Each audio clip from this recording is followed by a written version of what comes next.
Maintenant, je vais vous parler du festival d'Auch. Et ça va se passer du 2 au 6 octobre. Mais c'est où ça déjà, Auch? Eh ben, c'est dans le Gers et nous y sommes depuis mercredi. Alors, c'est la préfecture du Gers, Auch, et nous, je vous parle du festival de cinéma, indépendance et création. Alors, l'an dernier, on avait pu y découvrir en avant-première des films marquants. Je me souviens particulièrement de Vincent doit mourir, L'homme d'argile ou un autre, Bye Bye Tibériade. Et là, on est rendu à la 27e édition. Et si j'ai bien compté, ce seront 53 films qui vont nous être présentés. Alors, aucun d'entre eux n'a été pour le moment présenté au public. Alors, je veux dire, s'il a été déjà présenté, c'est que uniquement dans le cadre de festivals. Alors, de festivals importants comme ceux de Cannes, de Venise ou encore Berlin aussi, j'ai vu. et aussi de Saint-Sébastien. Alors, c'est justement une des particularités de ce festival de proposer aux exploitants de cinéma de venir en avant-première découvrir des films qui officiellement ne sortiront pour certains que, alors soit dans quelques jours, quelques semaines, voire quelques mois.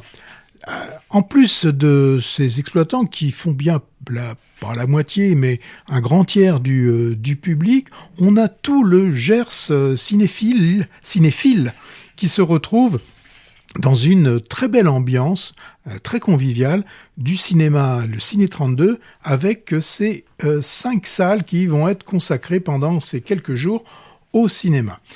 Si on parle des films, alors ils viennent de beaucoup de pays, je ne vais pas tous les citer. Une grande partie vient de France, une autre grande partie aussi de tout le reste de l'Europe.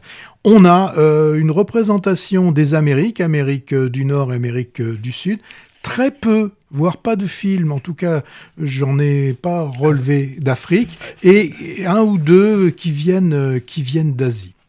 Alors, on a des réalisateurs ou réalisatrices confirmés, par exemple Claire Denis pour Apprendre, qui se passe dans une école élémentaire dans une ville de la banlieue parisienne, où on a, j'allais dire, un peu comme chaque année, Robert Guédiguian qui nous propose là, cette fois-ci, un film qui s'appelle La Pie voleuse, où on va retrouver une Maria, plus toute jeune, qui aide des personnes plus âgées, et elle tire vraiment ce qu'on appelait le diable par la queue. Ça, les moins de 50 ans ne vont pas comprendre de quoi je parle. C'est avec la même bande des acteurs de Guédiguian. Oui, toujours pareil. Et elle, là, donc cette Maria, avec ses conditions précaires, elle a tendance, c'est pour ça le titre, La Pie voleuse, à piquer un petit peu quelques euros à ces braves gens, et pourtant c'est des gens qui l'adorent et qui se rendent compte de rien. Bon, forcément il va lui arriver des soucis. Alors la séance d'ouverture qui a eu lieu, c'est La Vallée des Rois de Xavier Beauvois, on vous en parlera plus tard.